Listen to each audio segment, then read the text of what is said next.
Students, welcome back to online classes. Students, after exams we will start our next chapter number 6, unit number 6. It's about ratio.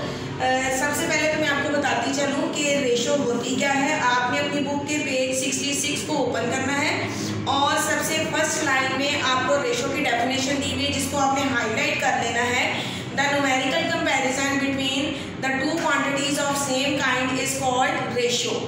किसी भी numerical quantity, लेकिन वो होनी एक जैसी चाहिए, वो सेम काइंड हो उसकी, उनके दरमियान में जो कंपैरिजन किया जाता है उसको रेशो कहते हैं। अब रेशो के दो पार्ट होते हैं, जैसे कि देखें मैंने ये क्वेश्चन आपके लिए सॉल्व किया है। इसमें जो रेशो का फर्स्ट एलिमेंट होता है उसको कहते हैं एंटीसीडेंट, और जो दूसरा पार्ट होता है, जो दूसरा एलिमेंट होता है, उसको कहते हैं कॉन्सिक्वेंट। ठीक है बेटे, अब हम स्टार्ट करते हैं अपनी एक्सरसाइज 6.1 के क्वेश्चन नंबर 1 में उन्होंने कहा हुआ है right each of the following into ratio form. आपको ये सारा क्वेश्चन फ्रैक्शन फॉर्म में दिया हुआ है और आपने इसको रेशियो फॉर्म के अंदर चेंज करना है। ये बहुत सिंपल सा क्वेश्चन है। जो न्यूमिनेटर है वो कहलाता है एंटीसीडेंट और जो डिनोमिनेटर है वो कहलाता है कॉन्सिक्वेंट। आपने जब इसको फ्रैक्शन को रेशियो में चेंज करना है तो एंटीसीडेंट पहले आ जाएगा और कॉन्सिक्वेंट पहले से बाद में चला जाएगा, तो 3:4। सेम इसी तरह से 2:7, 9:11, 1:13, 5:6, और ये सारे पार्ट मैंने आपकी हेल्प के लिए सॉल्व कर दिए हुए हैं। अब हम चलते हैं क्वेश्चन नंबर 2 की तरफ। क्वेश्चन नंबर 2 में आपको उन्होंने कहा है right each of the following into fraction form.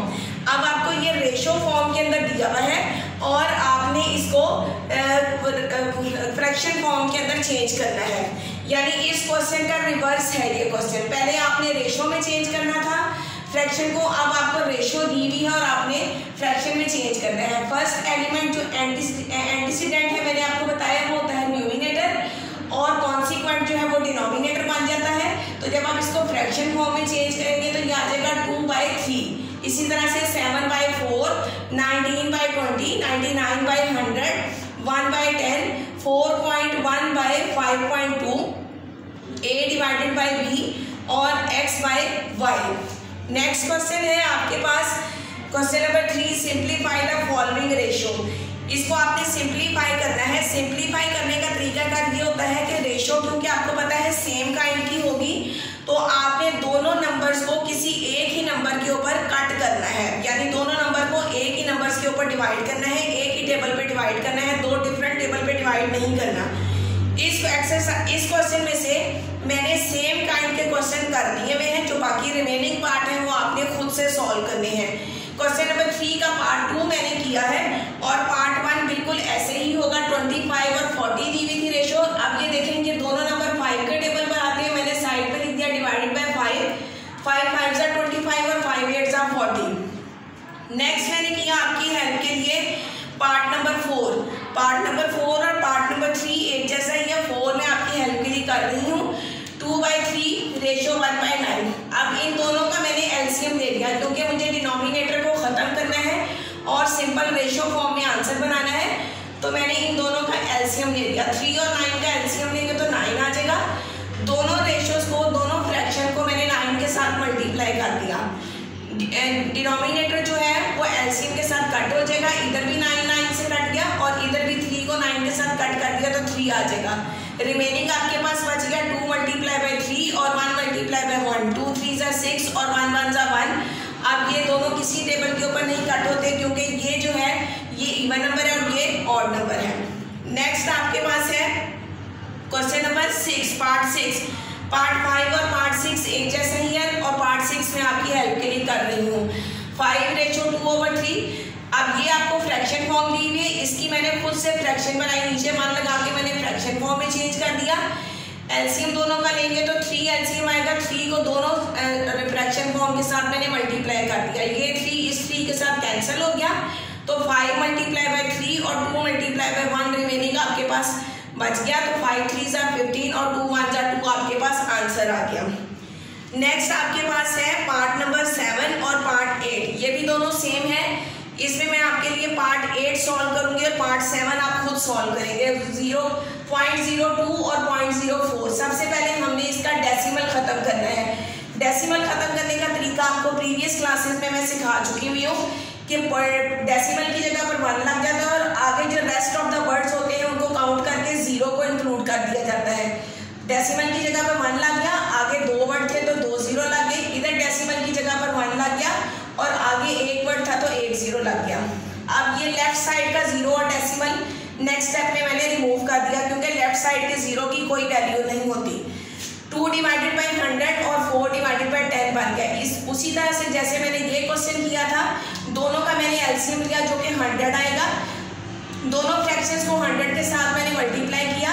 इधर 100 के साथ कैंसिल हो गया, इधर 10 का 1 0 इस 100 के 1 0 से कैंसिल हो गया। रिमेनिंग वैल्यू आपके पास बची 2 मल्टीप्लाई बाय 1 और 4 मल्टीप्लाई बाय 10। 2 1 1 जा 2, 4 10 जा 40। दोनों को मैंने 2 के साथ डिवाइड किया तो 1 और 20 आपके पास आंसर आ गया। नेक्स्ट है आपके पास पार्ट नंबर 9, 1/4 रेशो 1/6 रेशो 1/8। इन तीनों का मैंने एलसीएम ले लिया तो मेरे पास एलसीएम आया 24। तीनों फ्रैक्शंस को मैंने 24 के साथ उसी तरह से मल्टीप्लाई किया। डिनोमिनेटर के साथ इनकी कटिंग की। 4 6 24, 6 4 24, 8 3 24। 1 multiply by 6, 1 multiply by 4, 1 multiply by 3, तो 6 4 और 3 रेशो फॉर्म में आपके पास इसका आंसर आ गया।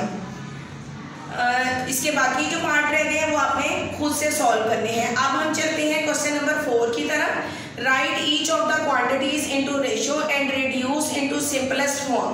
आपने ये जो क्वांटिटीज ली है सबसे पहले आपने इनको रेशो फॉर्म में करना है और उसके बाद आपने रिड्यूस करके सिंप्लीफाई करना है। ये देखें यहाँ पर क्या दिया हुआ है, ₹100 और ₹250। देखें दोनों की सेम काइंड है, यानी दोनों तरफ रुपीस और रुपीस चल रहे हैं। तो हम क्या करेंगे, दोनों को रेशो फॉर्म में लिखेंगे। ये 0 इस 0 के साथ मैंने कैंसिल कर दिया। रिमेनिंग आपके पास बच गया ₹10 और ₹25। ये दोनों नंबर 5 के टेबल पर मैंने कट कर दिए। 5 2 जा 10 और 5 5 जा 25, तो ₹2 और ₹5 आपके पास आंसर आ गया। नेक्स्ट क्वेश्चन थोड़ा सा डिफरेंट है इसका। देखिए वो दिया हुआ है 2 kg एंड 800 ग्राम। अब देखिए मैंने आपको डेफिनेशन में बताया था कि रेशो हम उस वक्त फाइंड कर सकते हैं जब दोनों क्वांटिटीज की काइंड सेम हो, यानी या तो यहाँ पर भी हम ग्राम कर लें या इधर भी हम kg बना लें। दोनों अगर सेम काइंड होंगी तो हम इसको सॉल्व करेंगे, otherwise we can't solve this question. सबसे पहले हम इसको रेशो फॉर्म में लिखेंगे। 2 kg रेशो 800 ग्राम। अब इसके अंदर देखें बड़ी क्वांटिटी को छोटी क्वांटिटी के अंदर कन्वर्ट किया जा सकता है। वो कैसे कि हमें पता है कि 1 kg के अंदर कितने ग्राम्स होते हैं, 1000 ग्राम्स होते हैं। तो मैंने क्या किया कि यहाँ पर kg की जगह पर मैंने 1000 को पुट कर दिया और साथ मैंने ग्राम को लगा दिया, क्योंकि मैं kg की जगह पर 1000 ग्राम को अप्लाई कर रही हूँ। 2 multiply by 1000 gram ratio 800 gram वैसे ही रह जाएगा। 2 multiply by 1000 2000 gram is equal to 800 gram. अब देखें ये सेम काइंड बन गई, तो अब आप इसको सॉल्व कर सकते हैं। ये 2 0 इस 2 0 के साथ मैंने कैंसिल कर दिया, तो 20 ग्राम इज इक्वल टू 8 ग्राम आ गया। अब मैंने इसको 4 के साथ डिवाइड कर दिया, तो 5 ग्राम डिवाइड रेशो 2 ग्राम आपके पास आंसर आ गया। थर्ड पार्ट है इसका 1 मीटर एंड 500 सेंटीमीटर। इसको भी मैंने उसी तरह से किया। पहले मैंने रेशो फॉर्म में लिखा, इधर मीटर दिया हुआ था, इधर सेंटीमीटर दिया हुआ था। सेंटीमीटर छोटा यूनिट है, मीटर बड़ा यूनिट है, तो बड़े को मैंने छोटे के अंदर कन्वर्ट किया। 1 मीटर के अंदर मुझे पता है कि 100 सेंटीमीटर होते हैं, तो मैंने 1 की जगह पर 1 multiply by 100 centimetre ratio 500 centimetre. 1 को 100 से मल्टीप्लाई करेंगे 100 सेंटीमीटर रेशो 500 सेंटीमीटर। 2 0 के साथ मैंने कैंसिल कर दिया, तो 1 सेंटीमीटर रेशो 5 सेंटीमीटर इसका सिंप्लीफाई करके आंसर बन गया। पार्ट नंबर 4 देखिए 1 ईयर एंड 240 डेज। सबसे पहले इसको मैंने रेशो फॉर्म में लिखा। ईयर्स बड़ा यूनिट है और डेज छोटे यूनिट है। बड़े यूनिट को छोटे यूनिट में कन्वर्ट करेंगे। 1 ईयर इज इक्वल टू किसकी होता है, 365 डेज के। 1 ईयर की जगह पे 1 multiply by 365 days ratio 240 days same रहेगा। अब इसको मल्टीप्लाई किया 365 डेज रेशो 240 डेज बन जाएगा। दोनों नंबर्स को मैंने 5 के साथ डिवाइड किया, तो 5 7 जा 35 और 5 3 जा 15, 5 4 जा 20 और 5 8 जा 40, 73 डेज रेशो 48 डेज आपके पास आंसर आ गया। लास्ट पार्ट में आपके पास 3 रेशोज दी हुई है। 3 रेशो कैसे, 1 डे, 1 वीक एंड 15 डेज। इनको तीनों को मैंने पहले अलग अलग रेशो फॉर्म में लिखा। उसके बाद देखिए ये दो आपके पास सेम काइंड है, ये आपके पास डिफरेंट है, वीक है, और वीक को डेज के अंदर कन्वर्ट किया जा सकता है। 1 week is equal to 7 days, तो 1 डे वैसे ही आ जाएगा। वीक को 1 मल्टीप्लाई बाय 7 डे कर देंगे और 15 डेज भी सेम आ जाएगा। जब इसको सॉल्व करेंगे तो 1 day is equal to 7 multiply by 1 7 days, ratio 15 days आपके पास इसका आंसर आ जाएगा। हम स्टार्ट करेंगे एक्सरसाइज 6.1 का ही लास्ट क्वेश्चन नंबर 6। इसमें भी उन्होंने आपको कहा है कि आपने सिंप्लीफाई करना है। अब अगर आपको सिंप्लीफाई करते हुए वो रेशो का साइन दे दे तो भी आपने सेम नंबर के साथ कटिंग करनी है, और अगर इस फॉर्म में क्वेश्चन दे देंगे कि इस 2 दरमियान में दिया हो तो उसको पहले आपने रेशो की फॉर्म में दोनों को लिखना है, और उसके बाद फिर आपने सेम जो पीछे मैंने आपको प्रीवियस तरीका बताया है उससे आपने इसको सिंप्लीफाई करना है। फर्स्ट पार्ट है 12:120। 12:2 की जगह पर मैंने रेशो को अप्लाई किया और 120 दोनों को मैंने 12 के टेबल के साथ कटिंग की। 1 और 10 आपके पास आंसर आ गया। नेक्स्ट पार्ट भी देख लें, 25:2 की जगह रेशो आ गया, और 50 दोनों को पहले मैंने 5 के साथ कट किया। 5 5 20 और 5 10 50। दोबारा फिर से मैंने इनको 5 के साथ कटिंग की क्योंकि ये दोबारा भी सिंप्लीफाई हो सकते थे। 5 1 5 और 5 2 10, 1 और 2 आपके पास आंसर आ गया। 3 पार्ट में देखें, 80:100, 80 रेशो 100, 0 को 0 से कट कर दिया जैसे प्रीवियस क्वेश्चन में मैं करवाती आई हूँ। 8 और 10 आपके पास रिमेनिंग अमाउंट बच गई।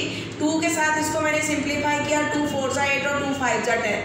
पार्ट 4 में देखें 72:48, इसको भी मैंने 2 दफ़ा सिंप्लीफाई किया क्योंकि पहले ये 12 के टेबल के साथ मैंने इसको कट किया। 72 और 48 को 12 के साथ कट करेंगे तो 72 6 72 होता है और 12 4 48। अब ये फिर दोनों 2 के टेबल के साथ डिवाइड होते हैं, सिंप्लीफाई हो सकते हैं, तो 2 3 6 और 2 2 4। नेक्स्ट है 4000:40। उसी तरह से रेशो फॉर्म में लिखा, 0 को 0 के साथ कट कर दिया। 400 और 4 आपके पास रिमेनिंग अमाउंट बच गई, दोनों को 4 के साथ सिंप्लीफाई किया। 100:1 आपके पास आंसर आ गया। नेक्स्ट क्वेश्चन है 1/100:2/33। रेशो फॉर्म के अंदर लिखा, एलसीएम लिया क्योंकि डिनोमिनेटर खत्म करने के लिए मैंने आपको प्रीवियस क्वेश्चन में बताया था कि आपको एलसीएम लेना पड़ता है। इसमें ये देखें मैंने रफ सारा साइड के ऊपर इसका एलसीएम ले लिया है। एलसीएम आ गया था इसका 99 के साथ दोनों फ्रैक्शंस को मैंने मल्टीप्लाई कर दिया। 99 इस 99 के साथ पूरा कैंसिल हो गया, और 33 के टेबल में 99 3 पर आता था तो 3 के साथ इसको कट कर दिया। 1 मल्टीप्लाई बाय 1 और 2 मल्टीप्लाई बाय 3, 1 1 = 1 और 2 3 = 6 आपके पास इसका आंसर आ गया। यहाँ पर आप 1 लिखना चाहें तो ठीक है, नहीं भी लिखेंगे तो ऑब्वियसली बात है कि 99 को जब 99 से कट करेंगे तो 1 आएगा। ये आपकी हो गई एक्सरसाइज 6.1। अब इस एक्सरसाइज को करने के बाद आपने अपने प्लानर के ऊपर वीक नंबर 7 में पीरियड नंबर 31, 32 और 33 के ऊपर आज की डेट आपने मार्क कर लेनी है। इस पूरी एक्सरसाइज में अगर आपको कोई कन्फ्यूजन या कोई प्रॉब्लम फील हो तो आप मुझसे कांटेक्ट कर सकते हैं। जज़ाकल्लाह।